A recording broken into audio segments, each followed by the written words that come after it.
tous, je suis très heureux de vous revoir ce matin pour continuer cette étude de ce livre très intéressant. Nous allons étudier ce matin ce qu'on appelle la tristesse.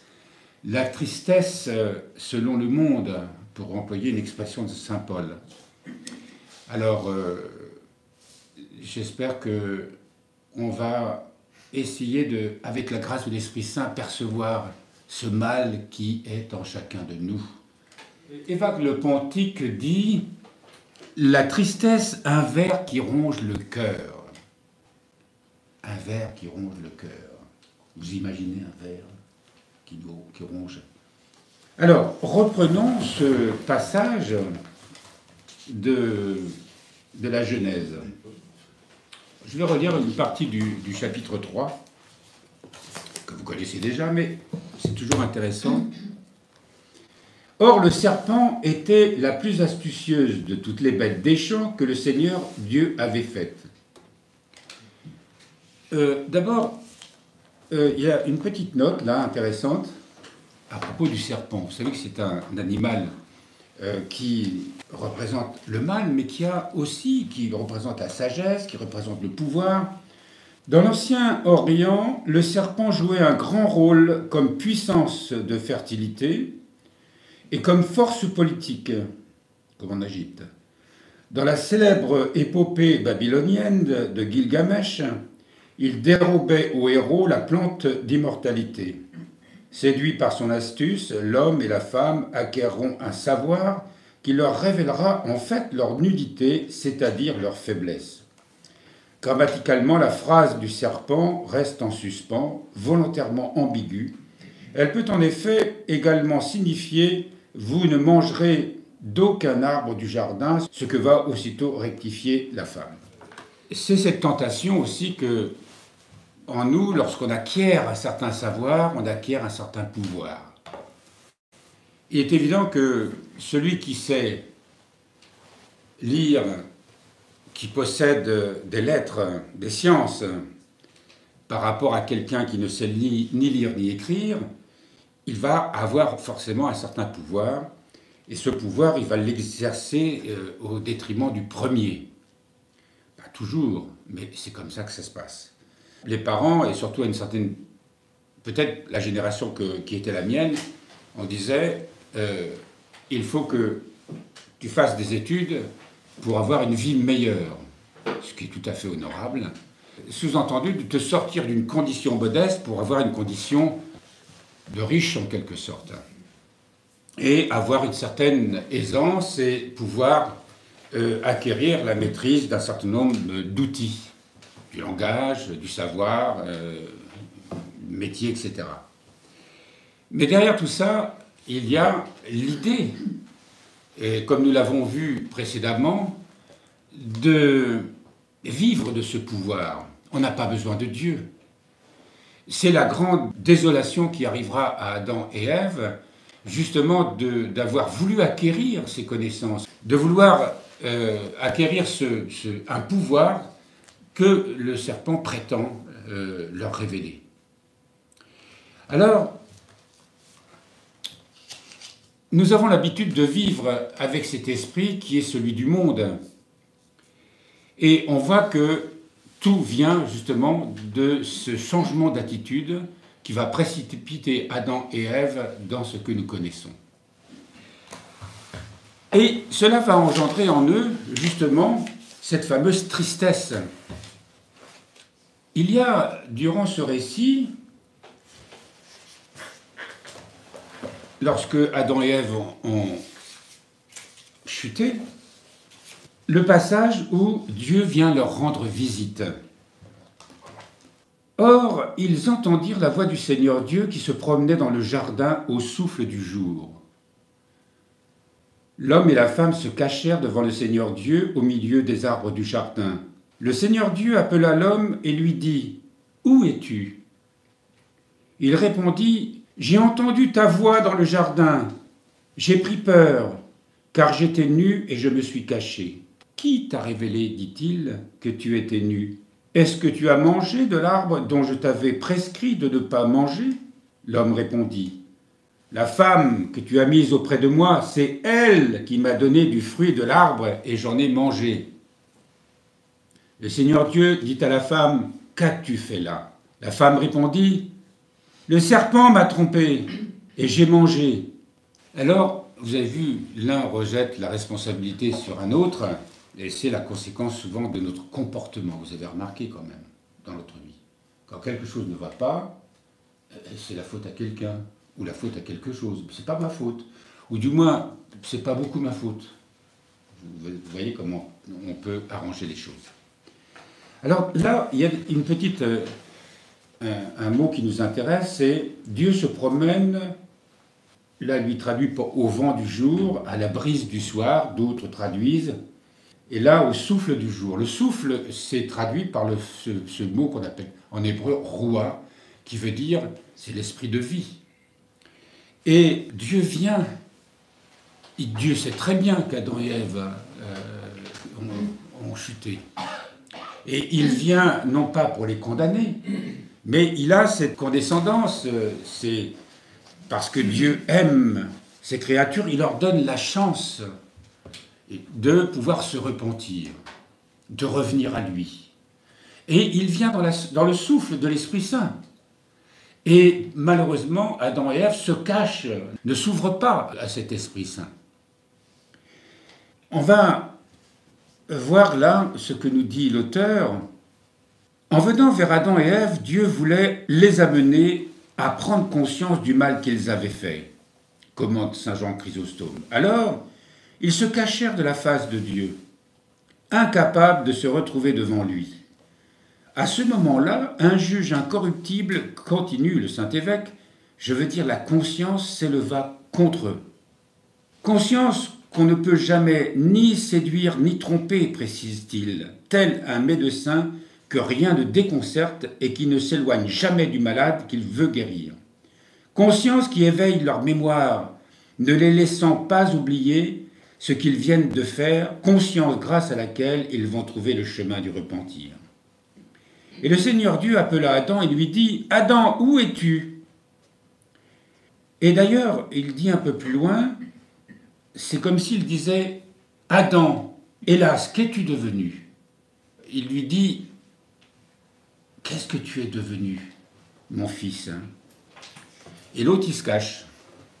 Et il a cette conscience, c'est intéressant parce que nous sommes tourmentés par cette conscience. On peut se justifier de mille et une manières, s'arranger pour accuser le monde entier, et la justice humaine est faite, conçue souvent de cette manière, mais cette conscience qui est au fond de nous-mêmes, elle, c'est celle qui sera notre véritable juge. Quand le Seigneur nous donne la grâce d'un vrai repentir, on n'accuse personne, on n'accuse pas Dieu. C'est notre conscience, nous avons soudain, notre intellect, à ce moment-là, est capable de voir, de lire cette conscience qui est en nous. Et là, nous voyons exactement ce que nous sommes, à rien de plus. Et nous sommes toujours dans ces espèces d'agitation plus ou moins subtile où nous essayons d'expliquer pourquoi ça ne va pas, pourquoi je ne vais pas bien, pourquoi je suis malade, pourquoi je souffre. Les sciences modernes essayent d'expliquer cela, essayent de montrer comment ces mécanismes fonctionnent. Mais là, on est toujours dans l'extérieur des choses. Là, il s'agit de cette conscience au sens spirituel qui ne peut se révéler que dans l'Esprit Saint. Et c'est ce que propose Dieu lorsqu'il vient avec ce souffle à la brise du soir. C'est une image, c'est une métaphore, bien sûr. Et, eh bien, Adam et Ève, au lieu de se dire oui, j'ai péché, ils s'accusent. Adam accuse sa femme, et puis la femme accuse le serpent. Mais ce n'est pas notre faute. Et nous fonctionnons comme ça. Et alors, cette conscience, on ne peut pas y échapper. Et si on la nie, si on la refuse, si nous cherchons à nous justifier, alors quelque chose, une ombre s'empare de nous qu'on appelle la tristesse. Et cette tristesse, elle peut se cacher derrière des visages plus ou moins joyeux. Et on verra qu'effectivement, à la fin de ce livre, combien, du moins de ce chapitre-là, combien elle peut se manifester sur 1001 visages. Donc Dieu vient vers Adam parce que ses entrailles les entrailles de Dieu sont émues de compassion devant ce que Dieu est amour, nous rappelle Saint Jean. Et donc il vient voir Adam et Ève, non pas pour les condamner, mais pour leur permettre de se racheter, ce qu'ils ne vont pas faire, hélas. Ils sont murés, ils ont soudain eu le sentiment d'être des êtres autonomes, seulement il y a une contrepartie terrible, c'est qu'ils se sentent nus, c'est-à-dire soudain ils ont conscience qu'ils sont fragiles.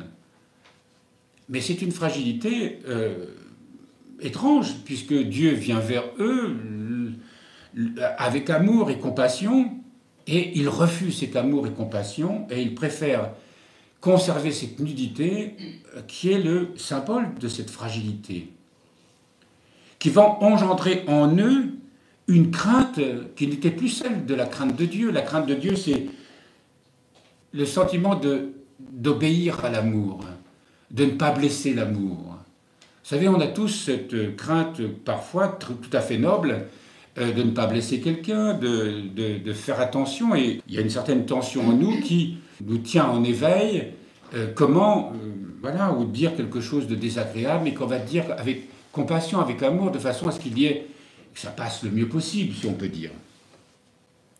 Mais il y a une autre crainte en nous, c'est la peur. Désormais, Adam et Ève sont des êtres qui ont peur et qui ont cette culpabilité, mais cette culpabilité psychique, justement en référence à la conscience que j'évoquais tout à l'heure. Un sentiment confus, un peu ténébreux, qui s'est emparé d'eux, qui est la conséquence de cette séparation d'avec Dieu. Donc l'homme pourra acquérir tous les savoirs, mais ce savoir ne fera que le murer dans cette peur. Regardez un petit peu la méfiance que nous avons à l'égard des uns et des autres, même si nous vivons d'une certaine manière fraternelle tout de même, où plus nous nous connaissons, plus nous nous éloignons de cette peur, mais elle reste là toujours latente. La méfiance, qu'est-ce que l'autre peut penser de moi? Même si on ne se le dit pas comme ça, mais est-ce qu'il ne va pas, à un moment ou un autre, me trahir? Et c'est des choses qui arrivent aussi. Nous sommes livrés, et c'est terrible, justement à cette angoisse, cette peur qui est en nous, malgré tout ce que nous savons et malgré tout ce que, dans notre prière, nous demandons à Dieu pour en être délivrés. Donc il y a en nous justement une culpabilité, mais cette culpabilité, comme on ne l'assume pas, eh bien on la rejette sur celle des autres. C'est presque constant. C'est très difficile dans une situation, même quand nous sommes accusés de quelque chose, à tort ou à raison, ou à moitié tort, à moitié raison, eh bien, c'est très difficile d'accueillir ça comme les saints le font. Seigneur, que ta volonté soit faite. C'est-à-dire qu'on accepte l'épreuve et on se dit, si j'en souffre, c'est mon ego qui en souffre. L'autre n'est qu'un instrument qui révèle en moi cette réaction. Je réagis, je me sens blessé, mais qu'est-ce qui est blessé? C'est l'orgueil, c'est l'amour-propre. C'est cette volonté propre qui toujours se met en avant. Et si nous sommes capables, justement, grâce à la prière, grâce à une ascèse de vie, on aura cette réaction saine, même si sur le moment on a cette crispation et qu'on a envie de se cacher, se murer, en se disant ça j'en veux pas, et on se dit hop, on se détend et on accueille le souffle de l'Esprit Saint. On accueille Dieu qui nous appelle chacun par notre nom en disant où es-tu? Et là on s'ouvre, allez, je suis là Seigneur, je viens vers toi. Et à ce moment-là, évidemment, tout change. Parce que cette blessure d'orgueil, cette blessure de l'ego, où je renonce à avoir justice, eh bien, va produire en moi une guérison. Et la prochaine fois que je serai agressé de cette manière, peut-être alors que j'aurai, au contraire, une réaction de compassion à l'égard de celui qui n'est pas bien en face de moi. Il n'est pas bien parce qu'il m'agresse, il n'est pas bien parce qu'il il rejette sur moi une responsabilité que lui ne peut pas assumer. Mais moi, si je l'ai déjà assumé, je pourrais être une aide pour lui, c'est évident. C'est ça, le grand mystère de l'amour. Donc la crainte de Dieu, cette fameuse crainte de Dieu dont on parle dans les Écritures, c'est pas de la peur. Vous savez, les mots qu'on utilise dans le langage ordinaire et dans le langage biblique n'ont pas la même signification. Il y a deux craintes, la crainte de Dieu et la crainte tout court, qui est la peur que nous avons évoquée. De même que la tristesse, et on le verra dans le cours prochain, il y a la tristesse selon le monde, celle que nous étudions ce matin, et dont parle saint Paul, et la tristesse selon Dieu. Et là, on découvre un autre monde, la tristesse de se voir pauvre, misérable, mais qui en même temps remplit le cœur de paix et de joie. J'ai eu peur et je me suis demandé que va-t-il se passer lorsque je me trouverai devant toi. Tranquillité et confiance m'ont déserté. C'est comme ça que Adam et Ève pensent. Je me suis dit, quel reproche vas-tu m'adresser? On a peur que Dieu me fasse des reproches. Souvenons-nous du fils prodigue. Le père accueille son fils, il ne lui pose pas... L'autre, il a craqué tout le pognon, il a dépensé tout l'héritage, il s'est éclaté grave dans toutes sortes de débauches, et puis, d'un seul coup, il s'est rendu compte qu'il n'avait plus rien. Et là, il est prêt à retourner chez son père et d'être un esclave, d'être un ouvrier. Donc, il est prêt à tout accepter. Et il va voir son père. Et son père, il le voit de loin, et la réaction, c'est qu'il est rempli de joie. Mon fils qui était mort, le voilà qui revient à la vie. Et Dieu, à chaque instant, même si on commettait le crime le plus effroyable, et qu'on se tourne sincèrement vers Dieu, avec un esprit de repentir, mais Dieu nous accueille sans nous prononcer un seul mot, sans nous faire la leçon. Et Adam et Ève, eh bien, n'ont pas cette réaction, leur intellect déjà est totalement absorbé par les soucis du monde, par les passions. Quelles conséquences s'en suivra-t-il? Donc, à propos, toujours, je reprends ce discours que l'auteur met dans la bouche de Adam. Quelles conséquences s'en suivra-t-il pour Ève comme pour moi? Viens-tu pour nous enlever la vie dont tu viens nous faire cadeau? Une telle peur, écrit saint Jean Climac, c'est un danger imaginé d'avance, ou encore un sentiment angoissé du cœur, agité et troublé par des malheurs inconnus. Elle est la perte de toute assurance. Nous sommes souvent enténébrés justement par ces émotions et ces sentiments, et nous n'avons plus cette réaction simple et saine de se dire « Seigneur, je reviens vers toi ». Parce que ce que l'auteur essaye de nous faire comprendre, c'est que ce qui s'est passé à l'origine, nous le portons en nous à chaque instant.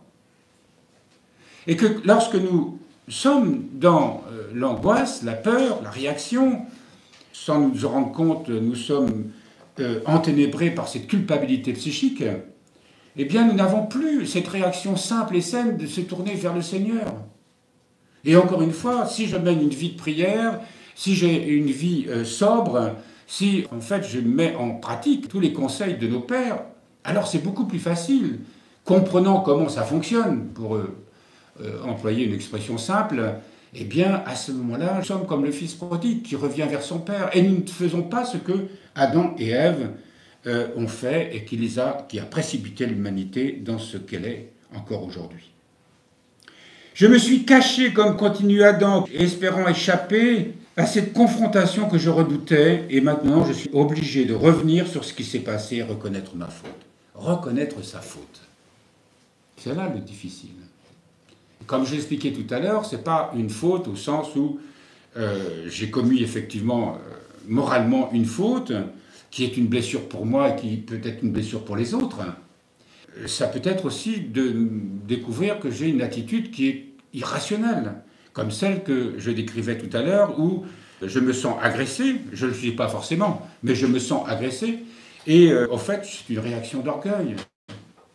Je n'accepte pas qu'on me parle comme ça, je n'accepte pas qu'on ait cette attitude. Quand même, je veux qu'on me respecte. Je suis quelqu'un. Alors, ce qui est vrai d'une certaine manière, mais cette réaction-là ne montre qu'une réaction, évidemment, un esprit d'orgueil. Et c'est lui qui est à la source de tous nos maux et de tout ce mal-être que nous portons en nous. Là, on se cache de qui? De nous-mêmes, comme Adam, on se cache. Cette faiblesse, nous ne l'assumons pas, nous ne la montrons pas à Dieu. Et elle nous oblige à un enfermement sur nous-mêmes. Voilà pourquoi Adam et Ève sentent qu'ils sont nus, et cette nudité, ils la cachent. Ils sont soudain, prennent conscience de leur fragilité. Mais il y a une sorte de processus qui, au lieu de revenir vers Dieu, eh bien, ils vont essayer d'acquérir de plus en plus de moyens humains pour essayer de pallier à cette fragilité-là, qui ne fait que d'agrandir la béance d'une blessure. La tristesse, c'est l'oubli de Dieu. C'est ça qui est tragique. L'oubli de Dieu, l'oubli de son amour, l'oubli des entrailles de compassion de Dieu. Et justement, nous oublions ça, que Dieu est amour. Saint Jean le répète. Et si, à nouveau, nous mettions vraiment à chaque instant au cœur de notre vie, de notre pensée, autant qu'on peut se le rappeler, que Dieu m'attend, que Dieu m'aime. Et c'est pour ça qu'il a envoyé son Fils. C'est pour ça que le Verbe s'est incarné. Parce que, n'allant pas naturellement vers lui, eh bien, nous rencontrons le Christ dans notre misère, dans notre souffrance, dans celui qui s'est fait comme nous, petit, misérable, le dernier. Parce que, est-ce que je prends conscience que je suis petit, misérable et le dernier? Alors évidemment, quand on réfléchit à ça rationnellement, ça ne tient pas la route, quoi. Comment? Est-ce que je ne suis pas là pour me développer, devenir quelqu'un, quelque chose? Or, c'est pas comme ça qu'on devient quelqu'un et quelque chose. La vie spirituelle, c'est pas pour nous amoindrir, et pour nous, au contraire, d'épanouir en nous cette personne qui est au plus profond de nous-mêmes, faire émerger cette personne avec toutes les qualités spirituelles, faire émerger cette vie nouvelle que nous avons reçue dans le baptême. Mais si nous ne savons pas comment nous fonctionnons et de quoi nous sommes faits, eh bien on n'y parviendra pas. La tristesse, l'oubli de Dieu, l'éloignement de celui en qui se réjouit notre cœur, nous dit le psaume 32 au verset 21. Donc notre vie va être marquée par la tristesse. Les symptômes de la tristesse sont la faiblesse du corps, la fatigue, l'épuisement, l'anxiété de l'âme, le chagrin, le découragement, le sentiment de l'absurdité de la vie qui, quoi qu'on fasse, se termine inévitablement par la mort. La tristesse envahit tout, au point que nous avons souvent l'impression, diffuse, insaisissable, de manquer l'essentiel de notre vie. Elle ébranle et déprime profondément notre intellect, souligne saint Jean Cassien. Elle trouble et altère notre perception du monde. Elle trouble et altère notre perception du monde. Si cette passion nous incite à demander à Dieu son aide, son secours, elle se tourne alors en joie, comme nous le verrons en parlant de la tristesse selon Dieu. Cette tristesse selon Dieu dont parle saint Paul, si au contraire elle nous entraîne à nous enfermer dans une spirale négative, enlevant toute beauté à la vie, nous sommes alors victimes de la tristesse selon le monde. Saint Paul nous rappelle cela dans la deuxième épître aux Corinthiens, au chapitre 7, verset 10. Le lever du soleil se réjouit sur les hommes, mais l'âme en proie à la tristesse et contrariée même par cela, fait très remarquer justement Évagre. Même quand tout va bien, c'est le printemps et tout ça, eh ben non, j'ai décidé d'être triste et de voir que finalement tout est gris. Et même, c'est pas normal que tout le monde se réjouisse parce qu'il fait beau et parce que le printemps produit des merveilles. Quand on est triste, on voit tout en noir, quoi. Mais c'est de cette tristesse qui conduit à la dépression profonde. Quand on atteint un point critique, on peut dire, on n'a même plus la force de tout. Il faut apporter une aide à celui qui se trouve prisonnier de cette tristesse. Mais lorsqu'on arrive à cet extrême, eh bien, il est évident qu'il faut trouver des moyens, y compris médicinaux pour aider cette personne à reprendre ses esprits parce qu'elle s'enfonce dans un abîme sans fond. Cette tristesse-là met à mal le dynamisme de l'âme humaine. Elle brise son élan, lui subtilise son émerveillement devant la beauté, la grandeur de la création et devant son Créateur. Tout ce qui fait de nous un être vivant. Notre désir fondamental, naturellement tourné vers Dieu, s'affaiblit, alors que notre intellect perd sa lucidité et s'affaisse sur lui-même, montrant bien que cette passion est une manifestation de la philotie, c'est-à-dire de l'amour de soi. Ces mécanismes, c'est très important de les comprendre dans notre façon d'être et de ne pas se laisser piéger. Nous avons la faculté en nous, justement, de pouvoir, par les leçons que nous recevons ce matin, par exemple, tous les enseignements de nos pères, les lectures spirituelles que nous pouvons faire, la méditation des Écritures au cœur de nos offices, doit justement nous libérer des liens de cette passion-là. Parce que nous avons en nous, on en a déjà parlé, un seul désir à l'origine, le désir de Dieu. Et quand on a ce désir de Dieu, que nous pouvons retrouver, que nous devons retrouver, tout ce que nous faisons, eh bien, nous le faisons pour la gloire de Dieu, en réponse à l'amour de Dieu, comme un acte d'amour à cet amour qui nous appelle, comme justement un lien de communion avec cette énergie qui circule entre l'amour de Dieu et le nôtre en réponse à cet amour. Et c'était ça, c'est comme ça que Adam et Ève vivaient avant la chute, avant que le serpent instille en eux, infuse en eux, pourrait-on dire, justement cet esprit en disant « mais prenez votre liberté, vous n'avez pas besoin de cet amour, vous êtes des êtres libres, vous pouvez devenir libres ». Or, cette fausse liberté, en fait, n'était qu'une chaîne terrible. Et nous l'avons vu déjà, mais lorsque nous quittons ce désir de Dieu, eh bien nous tombons dans un besoin jamais assouvi de répondre à une multitude de désirs. Je vous ai déjà parlé de ces deux tristesses. La tristesse selon Dieu et la tristesse selon le monde. Il est essentiel, nous dit l'auteur, de rappeler ce que nous avons déjà dit dans l'introduction selon l'enseignement des Écritures. Rien de ce qui est créé n'est mauvais en soi.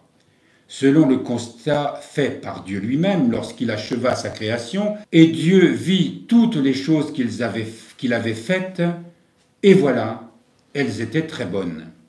Ce qui donc est décisif dans notre vie, c'est l'usage entièrement libre que nous faisons de cette création fondamentalement bonne. Allons-nous nous laisser guider dans nos choix par ce qui est très bon, c'est-à-dire selon le sens que Dieu a donné à son œuvre, ou au contraire, ferons-nous nos choix en suivant nos propres critères ou ceux de nos proches sans prendre en compte le projet divin? Si nous décidons de les faire selon nos critères, inévitablement la tristesse nous envahira peu à peu, car notre désir unique, comme nous l'avons dit, ne sera jamais comblé. Si nous décidons l'inverse, nous découvrirons la joie qui, comme nous le verrons, est le remède à la tristesse. Nos joies et nos tristesses viennent moins de la nature même des choses que de nos propres dispositions, note saint Jean Chrysostome. C'est-à-dire que les choses sont bonnes en elles-mêmes, tout dépend ce que nous allons en faire, comment nous allons vivre. Est-ce que nous le faisons en nous tournant vers Dieu, avec le souci de faire sa volonté, de nous unir à sa volonté, de nous unir aux lois divines, ou est-ce que je décide de satisfaire mes désirs? Ce qui est intéressant, c'est que cette tristesse, elle est simplement le fait qu'on s'est éloigné de Dieu. Quelque chose en nous ne sera jamais assouvi. Quelque chose en nous ne sera jamais comblé. On peut se lancer dans toutes les passions, quelles qu'elles soient, eh bien, nous ne serons jamais heureux. On peut, nous l'avons déjà vu, amasser toutes sortes de richesses, à la fois matérielles ou intellectuelles. Nous pouvons essayer d'assouvir des passions dont on fait tant cas dans le monde. Elles ne feront que nous éloigner un peu plus de Dieu et augmenter en nous cette tristesse que l'on cache à travers des artifices, mais qui, pour beaucoup de personnes, eh bien, les conduisent avec le sentiment d'échec, le sentiment de perte de sens de la vie, le sentiment qui pousse même à un esprit dépressif. Et il faut que nous ayons à ce moment au moins le courage de se dire, mais au fond, il n'y a qu'une seule, je dirais, thérapie, une seule raison à tout cela, c'est que je me suis éloigné de Dieu. Et c'est très difficile de se le dire, ça, parce qu'on est tellement enfermé dans notre orgueil, dans notre ego, que même si intellectuellement quelque chose nous le rappelle, nous n'en avons pas la force. C'est là que, lorsque nous vivons en communauté, et comme si nous sommes proches de ceux qui vivent un tel égarement, et bien que au moins, que nous puissions apporter notre réconfort, que nous puissions apporter de l'espérance, et surtout que nous puissions prier pour eux. Prier, vous savez, on dit, oui, je vais prier pour toi. Bon, à travers nos offices, nous prions pour le monde entier. Mais prendre son chapelet, que ce soit le chapelet marial ou le chapelet de la prière du cœur, quels que soient les psaumes qu'on va lire, eh bien de le dire en disant, voilà, on met devant Dieu le nom d'une personne, de 2 ou 3, ça dépend que quelquefois, où on va dire, voilà, des gens sont en grande difficulté en ce moment, je décide de prier et d'appeler la grâce sur eux, de solliciter le Seigneur, de prier la très sainte Mère de Dieu, de prier tel ou tel saint, avec foi, en disant, voilà, viens mon aide, intercède pour moi, pour que mon cœur soit libéré de cette tristesse, pour que mon cœur soit libéré de ces ténèbres, pour que enfin l'espérance et la vie entre à nouveau dans mon cœur, anime mon cœur, me redonne de l'espérance, et puis de me garder, ne pas retomber dans les mêmes illusions comme j'ai vécu une grande partie de ma vie. Alors, la tristesse selon le monde, voilà comment ça se passe. Cette passion se manifeste de diverses manières, notamment lorsque nous nous fixons sur notre passé, avec des regrets, une nostalgie persistante concernant nos parents, notre famille, nos amis disparus, nos biens perdus, notre situation antérieure, notre santé passée. Les choses d'autrefois ne sont plus. Nous craignons de ne jamais pouvoir être délivrés du poids de notre passé qui ne cesse de nous perturber. Si nous avons vraiment la conscience que notre conduite n'a pas toujours été exemplaire, que nous avons commis des fautes qui nous ont peut-être placés dans une situation précaire, etc., etc., etc. Nous sommes découragés à cause du présent qui nous paraît fade, peu intéressant, insipide. Nous nous laissons envahir par un sentiment d'impuissance devant l'ampleur des tâches quotidiennes à accomplir. Nous manquons de courage, d'initiative, de dynamisme face à l'avenir. Nous refusons la souffrance que nous ressentons et que nous la considérons comme injuste. Donc, comme je disais tout à l'heure, c'est la faute de la vie, c'est la faute des autres et parfois même la faute de Dieu. Nous avons le sentiment que rien ne va jamais comme nous le souhaitons. Nous sommes accablés par un échec ayant perdu tout espoir de le surmonter. Quelquefois, oui, nous sommes dans des situations où des séparations douloureuses, l'effondrement de toute une vie dans une catastrophe économique, la guerre, etc., quoi. Et qui nous place dans une détresse profonde, parce que tout ce qu'on a cru bâtir, tout s'effondre et tout s'évapore d'un coup. Nous pensons avoir été abandonnés par Dieu. Ça, oui, aussi, ça existe. Nous pensons que le Seigneur ne nous secourt plus, que les anges qu'il a envoyés pour nous garder sur la route et nous faire parvenir au lieu que je t'ai préparé, c'est dans l'Exode chapitre 23, verset 20, ne nous entourent plus de leur protection, qu'il nous a livrés au pouvoir du démon et qui, comme un lion rugissant, rôde autour de nous, cherchant qui dévorer, nous dit dans la première Pierre, dans sa première épître, chapitre 5, verset 8. Nous sommes complaisants envers nous-mêmes dans le malheur, croyant être la victime des agissements malveillants, voire pervers des autres. C'est terrible. Vous voyez comment on peut fonctionner, et je pense que si nous sommes tous sincères, vraiment avec nous-mêmes, on se reconnaît un petit peu dans cette liste-là. Alors, surtout les plus anciens d'entre nous, les plus âgés, les plus jeunes, ils sont encore dans l'illusion, ils n'ont pas encore vu ça. Notre cœur est rempli d'aigreur, de rancœur, d'amertume, d'impatience et de jalousie vis-à-vis de notre prochain. Et on lui fait des procès. C'est comme ça que ça se passe dans le monde. Je ne dis pas qu'il n'y a pas des choses qui ont besoin de justice. Mais cette dimension spirituelle, elle est rarement présente. Rarement. Ah, il y a un passage intéressant que j'ai sauté. Je reviens un peu en arrière. Vous savez, à propos de la Samaritaine avec sa cruche, vous savez, c'est le passage où elle rencontre le Seigneur, à propos de l'eau vive. Commentant le récit de la rencontre entre Jésus et la femme samaritaine, saint Augustin compare la multiplicité des désirs humains à la cruche dont se sert cette femme pour puiser l'eau du puits, figure des plaisirs de la vie, enfouis dans les profondeurs des ténèbres que les hommes tirent de là avec la cruche de leurs désirs. En fait, pour ça que le Seigneur dit que tu peux toujours... Tu ne pourras jamais cesser d'avoir soif. Et c'est vrai que cette cruche, c'est une belle image de voir que quand le Seigneur dit « mais ta cruche, ça ne pourra pas assouvir ta soif, moi je te donne une eau de vie, l'eau de la vie éternelle qui, elle, te donnera enfin, justement, qui comblera tous tes désirs, en revenant à l'unique désir de Dieu en quelque sorte. Pas pour assouvir tous tes désirs, qui sont symbolisés dans cette cruche, où il faudra sans cesse, et plus on essaye d'alimenter nos désirs, de les nourrir, et plus ils sont avides, et plus ils nous tiennent prisonniers. Alors il y a quelque chose de tragique dans notre vie, c'est que nous recherchons toujours un antidote hypnotique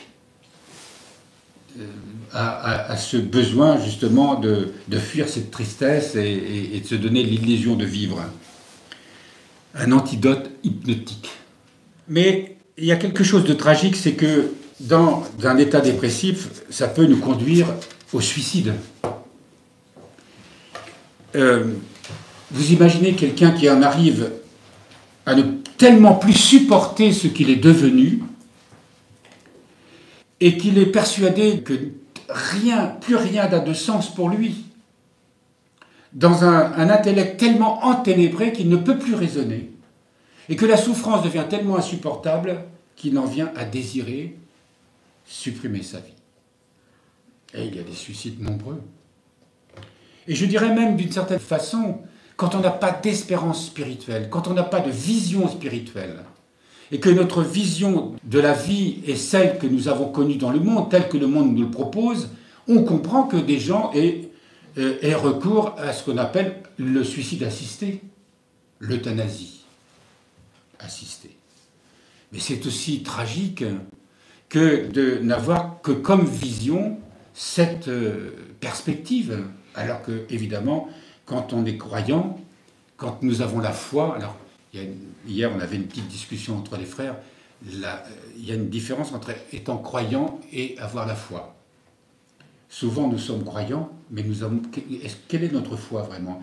Si nous avons cette foi telle que nous l'évoquons ce matin, oui, là la foi fait de nous croyants des êtres qui mènent une vraie vie en Christ. Alors, je peux croire en Dieu, je crois au Christ, je crois à la Vierge, mais est-ce que j'ai une démarche de la foi où la foi est vivante? C'est ça la distinction. Et même, je reviens au suicide, même le prophète Élie, vous savez, le grand prophète Élie, persécuté par le roi Akab et sa femme, la reine Jézabel, alors qu'une tristesse l'envahissait, cria à Dieu, « C'en est assez, prends ma vie !» Or, voici qu'un ange le toucha et lui dit « Lève-toi et mange. » Et en fait, Élie n'avait pas l'intention de supprimer sa vie, mais il demande à Dieu de lui enlever la vie. Et ça nous est peut-être tous arrivé dans des moments extrêmes en disant, mais Seigneur, autant en finir, quoi. Judas, le disciple de Jésus, après l'avoir trahi, oublia les paroles de son maître, le Fils de l'homme, est venu chercher et sauver ce qui était perdu, nous rappelle Luc au chapitre 19, verset 10. Et plutôt que de se précipiter vers lui et implorer son pardon, ben il fait exactement ce qu'Adam et Ève font, quoi. Il s'enferme en lui. Il s'enferme dans son désespoir. Et il alla se pendre. C'est tragique, ça. C'est pourquoi Evagre met en garde ceux qui sont accablés au point de vouloir mettre fin à leur jour, par eux-mêmes, ou avec l'aide d'un tiers. Cette tentation vient du démon de la tristesse, car rappelle-t-il très justement, séparer soi-même le corps de l'âme n'appartient qu'à celui qui les a unis. Et il ajoute, celui qui prie pour que sa sortie du corps se produise rapidement ressemble à un homme qui, étant malade, demande au menuisier de démolir rapidement son lit. Un frère lutteur interroge un ancien disant « Abba, mon âme désire la mort ». Et l'ancien lui dit « C'est qu'elle fuit l'affliction et ne sait pas que l'affliction à venir est bien pire, mais persévère dans le labeur, car elle est proche la consolation de Jésus. Et voilà pourquoi les démons s'en prennent à toi. » On oublie que lorsque même cette affliction nous précipite dans ce qu'on appelle le burn-out ou un état dépressif, c'est que c'est une épreuve spirituelle. Est-ce qu'on va le concevoir comme ça? Est-ce que je vais m'enfermer parce qu'il y a quelque chose d'étrange, mais que nous connaissons tous, plus ou moins? C'est que quand on est dans cet état-là, on n'a pas envie d'en sortir. Il y a une espèce de complaisance morbide. À la fois, on voudrait guérir et en même temps, eh bien, on ne veut pas en sortir. Comme si quelque chose en nous refusait de reconnaître que si je me tourne vers Dieu, eh bien, je me suis trompé sur toute la ligne. C'est ça, cette tristesse, cet état de morbidité intérieure qui nous ramène toujours à ce premier égarement. Et si Adam et Ève s'étaient dit, avaient pu reconnaître leur faute en disant « Oui, l'état dans lequel je me suis maintenant, la peur que j'ai, la culpabilité qui est nôtre et qui m'éloigne de toi, Seigneur, je le reconnais et je réponds à ton appel lorsque, je vous le rappelle, le Seigneur vient les voir avec cette roi, cette brise légère, cet esprit qui vient essayer de nous solliciter, de nous réconforter, de nous ramener vers Dieu. Et dans les états dépressifs, eh bien, on se complaît. Dans une espèce de raideur de l'orgueil, c'est un pléonasme que de dire ça, mais c'est quelque chose qui ne veut pas en nous reconnaître que j'ai besoin de Dieu. Et je préfère mourir que plutôt de me tourner vers Dieu. C'est tragique. Et c'est pour ça que ces personnes, lorsqu'elles sont dans cet état-là, ont grandement besoin d'aide. Et par la prière, comme je vous le disais tout à l'heure, quand nous ne sommes pas en mesure d'aider quelqu'un, ou nous pouvons au moins l'aider comme ça, ou évidemment d'essayer d'aider quelqu'un. Et il faut beaucoup de discernement, parce que les mécanismes sont tellement pervers que quelqu'un qui est enfermé trouve mille et une astuces pour rester dans une forme de victimisation. Saint Augustin, à propos du suicide, il dit ceci: « Je dis, je soutiens, je confirme de toutes les manières ceci seulement. Nul n'a licence de sa propre initiative de mettre fin à ses jours. Nul ne possède ce droit-là en raison de ses propres péchés passés, à cause desquels précisément il lui importe plus que jamais de vivre afin de s'en guérir par la pénitence. Nul ne l'a non plus sous le prétexte d'accéder à la vie meilleure qu'il espère pour après, car cette vie meilleure exclut ceux qui se sont rendus coupables de leur propre trépas. On échoue à trouver dans le canon des Écritures un précepte divin ou une permission sur quoi l'on pourrait s'appuyer pour se donner la mort, que ce soit pour gagner la vie éternelle ou pour prévenir ou écarter un mal.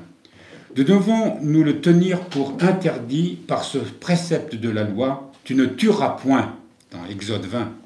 Ce commandement ne précisant rien de plus, nul ne s'en trouve dispensé, tu ne tueras ni autrui, ni toi-même, puisque aussi bien celui qui attente à sa propre vie ne fait rien d'autre que tuer un être humain.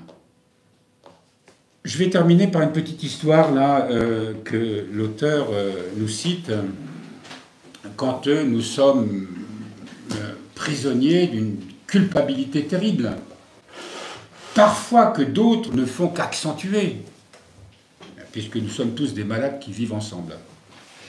Un abbat du nom de Pardos partit avec ses mules et s'arrêta dans une auberge. Là se trouvait un petit enfant et, de par le diable, à l'insu d'Abba Pardos, sa mule le piétina et le tua. Ce drame affligea à tel point Abba Pardos qu'il se retira du monde et partit au désert. Il y devint anachorète, sans cesser de pleurer la mort de l'enfant.